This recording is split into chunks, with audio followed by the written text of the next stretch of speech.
How does art make us feel? Or maybe a better question is, why does it make us feel? Why, when I look at a painting like this, do I feel like I am there, in the tall grass as the wind blows and the sun sets? What exactly creates this great sense of calm and ease? Inversely, what about this mountain makes me feel threatened? As admirers of art, we can also ask how the painting itself feels. Yeah, I know that sounds a little hokey, but stick with me because I want to explore this idea. This idea that a painting, inanimate and inorganic, can possess living qualities and traits. It's a paradox, but I think we can explain the phenomenon. And to do so, I want to turn to three of art's most basic, core elements: color, texture, and composition. Color, texture, composition. Okay. Through these three elements of design, I want to show you how paintings generate feeling. And I want to do it by exploring the portfolio of Nils Hamm.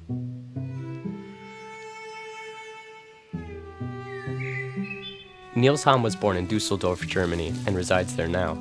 As a kid, just like all of us, he was enamored by knights and dinosaurs. His imagination was molded by the folklore of King Arthur and Sir Lancelot, which inspired him to pick up the pencil and sketch out the images he saw in these tales. As a teen, he admired artists like Larry Elmore and Jeff Easley, which led him to pen his own comics in high school. With these guys as both inspiration and role models, Nils decided to study illustration and design, and make a life out of creating art. Simon Beasley, Jeff Jones, Frank Frazetta, the classics would lay a foundation for Nils' work. But you'll notice that Hamm's illustrations don't look anything like traditional fantasy art. Sure, these guys inspired everyone at first, but Nils strayed away from this style early on. If we look at his more contemporary influences, artists like Justin Sweet, Phil Hale, and Rick Barry, we start to see a different genre emerge from the mold. These guys, Nils included, have built their own niche of fantasy art. Mike Linneman says he sees the 18th century artist William Blake in Nils' work. This piece here, titled Nebuchadnezzar, is especially similar to Hamm's style. Recalling our three elements, we can draw parallels to many of the images we find in card frames today. Blake's colors are metallic and pearlescent, and he employs hues of pink and blue across the painting. His texture is loose around the edges, and then tight across the king's muscle and face. The composition invokes terror in the viewer. The curled animalistic toes and shriveled brow of the man add tension. The movement in his quadriceps and calves mimic the lines in the backdrop behind him. So that's William Blake. But what about Nils' style? Again, we're looking at color, texture, and composition here. Hamm's approach can be described as intuitive and spontaneous. He begins with shapes and textures. He builds from chaotic structures based in oil or watercolor, and from there, pulls the form and design out of the havoc. Nils' textures dictate the direction and movement of his paintings. He likes metallic textures, and many of his creatures look like they're assembled from scrap metal found in junkyards. Like William Blake, these textures are often very loose and expressive around the outer edges of the piece. As we move inward toward the subject, the brushstrokes become smaller and details begin to sharpen. This technique helps direct the eye toward the center of the action, and forces us to concentrate on the most crucial elements of the painting. The relationship between man and beast, the anguish of war, and the beauty of life are all themes Nils has explored in his work with magic. Of course, these painterly textures are elevated by Hamm's rich sense of color. If there is one distinct trademark to a Nils Hamm piece, it is found in his brilliant choice of palette. His favorite colors, the ones we see most distinctly in his illustrations, are purple and green. His greens are often used as a base, and the purples come through as highlights. But these aren't just any old greens and purples. There is an ethereal quality to these hues that are uniquely Hamm's. Fastbond shows off these two tones, as does Undergrowth Scavenger. Howling Wolf is composed almost entirely of greens and purples. So both color and texture merge together into distinct forms and give light to our final element of design, composition. From Hamm's abstract and textured backgrounds appear his figures. A pivotal moment for Nils' career occurred when studying under Justin Sweet. Recalling both an old art teacher's painting process of a crab and Sweet's tutelage, Hamm was fascinated by the loose approach of the hands he observed. Shortly after, he would compose Grave Titan and his seminal work Chancellor of the Spires. Nils concentrates on shape language to form his compositions, and the bodies that sprout from the backgrounds can often be boiled down to geometry. This mountain, for example, is largely just a bunch of triangles, and those pointy edges and textures pair with the deep reds to evoke that sense of unease in the viewer. In contrast, the Evangel of Heliod is made of softer, oval shapes.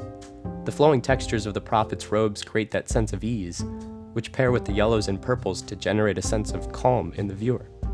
Nils also uses negative space to compose an image. Rotting Mastodon, for example, is a zombie elephant made of dead tissue and bone. As such, his body forms the image of a skull.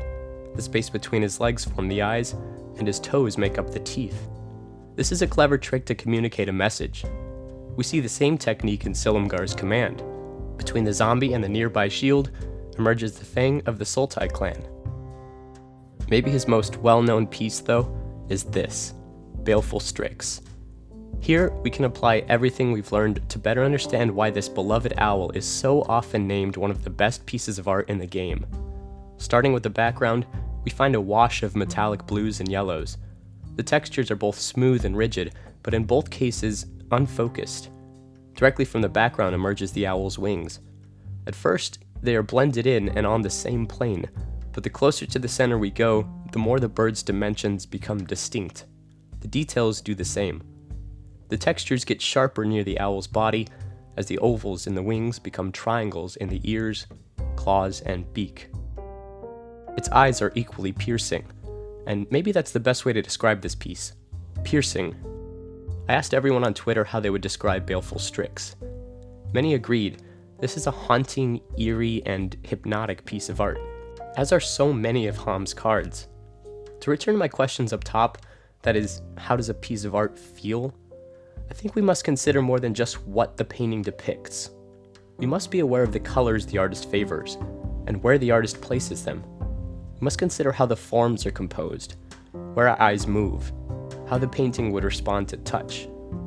To me, the work of Nils Hamm feels kind of sad. It's not so much the macabre imagery that he is so often assigned, but the mood these images generate. These are melancholy pieces of art, even when the painting shows us something hopeful. Hamm's world is a lonely one, but that's what I like about it, because from these horrors always grows some sense of calm. Here, there is terror, but there is also peace. Funnily enough, lots of Hamm's work outside of magic revolves around children's novels. His passion project Astro, a graphic novel for kids, follows the adventure of this little guy. He says he was subconsciously inspired by the 1973 film Fantastic Planet that he saw as a child for Astro. He's also working on his own character designs and would like to break into that realm of the illustration business. Of course, Hamm is still very active for Wizards of the Coast. Shadows over Innistrad and Eldritch Moon gave him a whopping 14 commissions, including the sequel to one of our favorite flip cards of all time, which he also designed back in Innistrad. So, to conclude, I want you to be aware of why you feel a certain way when you look at a painting. I want you to consider color, texture, and composition when you study the magic art of Nils Hamm. And I want you to ask the question, how does this make me feel? Thanks for watching. Special thanks to Jeffrey Palmer for providing the 2 animations for this video. He is at Living Cards MTG, as well as Nils Hamm for giving me the go-ahead and some insider information, as well as some high-res photos for this video. He also became a patron, so that was really cool. And speaking of Patreon, you know what to do. So I actually rescaffolded some rewards. There's a new goal reward. A lot of you have been asking me for the magic art of John Avon, so if you want to see that video, join the Patreon club. I also created a new tier for the most hardcore fans of my videos, the Confidant tier, so check that out too. If you haven't peeked over at my Patreon, now's the perfect time to do it, because not only does it support me, but it also helps me hire Jeffrey Palmer. If you really dug those animations, I want to see more of them in my videos too, so I want to keep hiring that guy. So the relationship works like this, you see? Otherwise, this month's signed cards are the plains and mountain that were featured in this video from Nils Hamm, but in foil. They look unbelievable, the plains especially. The mountain is my favorite mountain in Magic, but that plains is so gorgeous in foil. So if you want signed cards from me, check out the Patreon. If you want to just support me for what I do, if you enjoyed the video, it goes a long way. So donate $1 or a few bucks, and I appreciate that. Alright people, that is it. I will see you in 2 weeks as always. Thanks for watching. Cheers.